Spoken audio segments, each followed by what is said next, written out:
नया कानून लागू हो चुका है। यानी अगर आपकी जमीन को अगर कोई भी कब्जा कर लिया है, आपकी जमीन का कोई अगर फर्जी कागजात बना लिया है और फर्जी कागजात के आधार पर आपकी जमीन को कब्जा कर लिया है, आपकी जमीन को कब्जा करके उस पर जो है मकान भी बना दिया है, अब आपको क्या करना है? देखें, जमीन का जो मालिक है, जमीन मालिक क्या किया? रोकने का प्रयास किया तो उसके साथ मारपीट किया गया। तो अगर जो जमीन जिसका है और उसके साथ मारपीट हुआ है, अब वो क्या करेगा? अब वो एफआईआर दर्ज करवाएगा। लेकिन अब हमारे देश में जो है यानी कानून बदल चुका है। अब यानी जो नया कानून है वो है नया आपराधिक कानून, और इस कानून पहले जो आईपीसी था अब उसको बदल दिया गया। अब ये हो गया क्या? भारतीय न्याय संहिता। यानी अब अंग्रेजों के द्वारा जो बनाया गया था आईपीसी और आज तक उसको फॉलो किया जा रहा था, ये खत्म हो चुका। यानी अब उसके जगह पर आपको बीएनएस देखने को मिलेगा, भारतीय न्याय संहिता। लेकिन अब इसमें जो है ना, अगर आप एफआईआर दर्ज करवाएंगे तो क्या क्या हो सकता है उस व्यक्ति के खिलाफ? देखें, यहाँ पर सबसे बड़ा जो सवाल है वो ये है कि एफआईआर करते थे और कार्रवाई नहीं होती थी। अब ऐसा नहीं होने वाला। सबसे पहले आपको यहाँ पर कोई भी जो डिजिटल एक सबूत है, एविडेंस है, वो भी आपको तैयार कर लेना। मारपीट हुआ तो घर का कोई भी सदस्य जो है उसका एक वीडियो अगर तैयार कर लेता है वो मान्य होगा और उसके आधार पर उसको सजा जल्द से जल्द जो है अब यहाँ पर मिलने वाला है। तो एफआईआर में देरी नहीं होने वाली है। अब 90 दिन के अंदर जो है आपका सारा कुछ जो है हो जाएगा। यानी अगर आपके साथ अन्याय हुआ है तो जल्द से जल्द आपको न्याय मिलेगा। देखें, सबसे बड़ा यहाँ पर है कि ये जो यहाँ पर एक नया एक लिस्ट भी बनाया गया, 21 नए अपराध जोड़े गए और इसके बारे में हम आगे डिटेल से बताएंगे। और 41 अपराधों में सजा को बढ़ा दिया गया। कौन कौन सा ऐसा अपराध है जो कोई करने वाला है तो उसका सजा बढ़ गया। 82 अपराधों में जुर्माना बढ़ाया गया, पहले कम था अब ज्यादा लगेगा जुर्माना। 25 अपराधों में सजा को कम कर दिया गया, पहले ज्यादा सजा था अब उसको कम कर दिया गया। और 19 धाराओं को जो खत्म ही कर दिया गया। अब ये धारा कौन सा है जिसको तो खत्म ही कर दिया गया? अब ये रहे चाहे नहीं रहे कोई मतलब नहीं है। मतलब पहले जो ये धारा आप पर लागू होता था अब नहीं होने वाला है।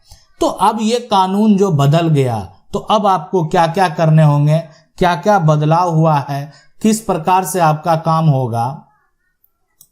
अब है कि यहाँ पर जो आपके साथ मारपीट किया गया वो आपके घर से आप कह सकते हैं 20 जो है किलोमीटर दूर है। यानी आप कहीं जा रहे थे, कहीं दूसरे जगह थे और आपके साथ मारपीट किया गया। तो अब आपको एफआईआर उसके खिलाफ दर्ज कराने के लिए ऐसा नहीं है कि आपको घर आना पड़ेगा और उसके बाद आपका जो नज़दीकी थाना है वहां पर जाकर आप एफआईआर दर्ज कराएंगे। यानी आपका जो भी एक तरह से ऐसा नहीं है, घटना जो है इसमें कोई संबंधित क्षेत्र जो है, अब वो पहले आप थाना जाते थे, थाने में जाने के बाद जो है ये कहा जाता था कि ये दूसरे थाने का मामला, आप वहां पर एफआईआर को दर्ज करा दें। लेकिन अब ऐसा नहीं होने वाला।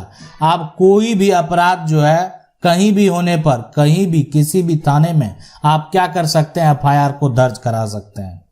ठीक है।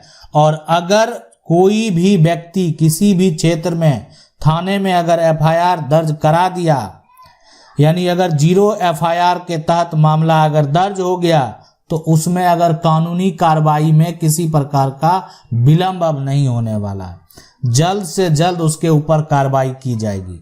यानी अगर पुलिस को शिकायत मिला किसी कारणवश तो 3 दिन के भीतर जो है सारा प्रक्रिया करना होगा।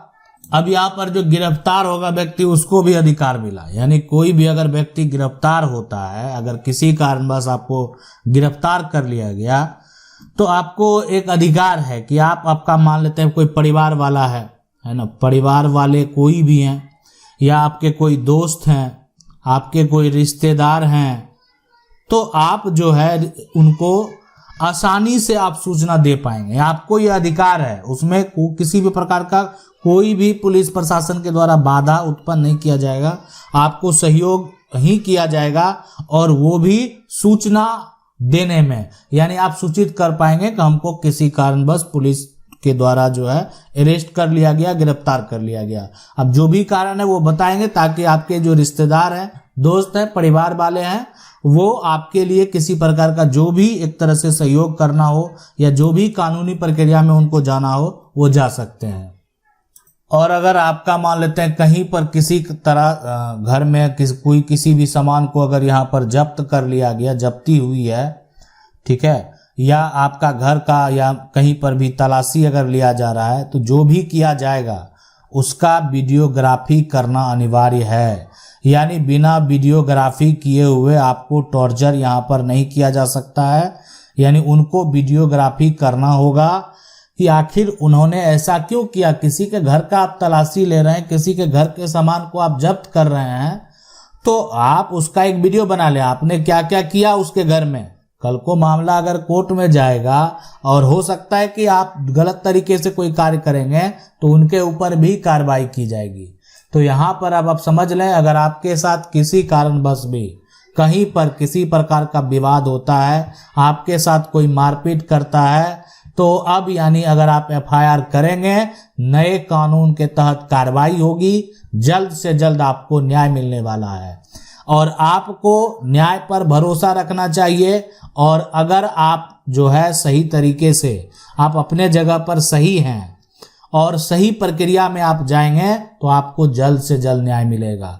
अब रही बात कि मान लेते हैं कोई गलत व्यक्ति है, फिर भी अगर उसके साथ कोई भी, अब व्यक्ति वो गलत है, पहले से उसका मान लेते हैं छवि वो सही नहीं है, फिर भी उसके साथ भी अगर कोई मारपीट करता है, तो ऐसा नहीं है कि वो व्यक्ति जाकर एफआईआर दर्ज नहीं करा सकता, वो भी एफआईआर दर्ज करा जा सकता है। लेकिन आपके पास प्रूफ होने चाहिए। आप किसी पर आरोप लगा रहे हैं तो आप सबूत जरूर पेश करेंगे कि मेरे साथ ये इस प्रकार से जो है किया गया है, या आपको मारा पीटा गया, आप घायल हो चुके हैं, तो भी आप वहां पर जाकर एफआईआर किसी भी जो भी जहां पर भी आप हैं मौजूद, वहां पर वहां का जो नज़दीकी थाना है वहां पर जाकर आप एफआईआर करा सकते हैं।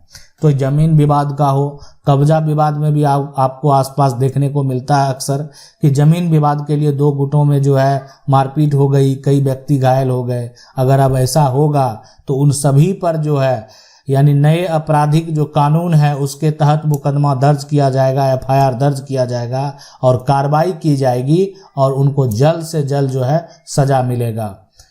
आशा करते हैं वीडियो अच्छा लगा होगा। वीडियो को लाइक जरूर कर दें। चैनल को पहली बार देख रहे हैं, सब्सक्राइब करके जो बेल आइकन है उसको जरूर दबा लें। मिलते हैं अगले वीडियो में, तब तक के लिए जय हिंद।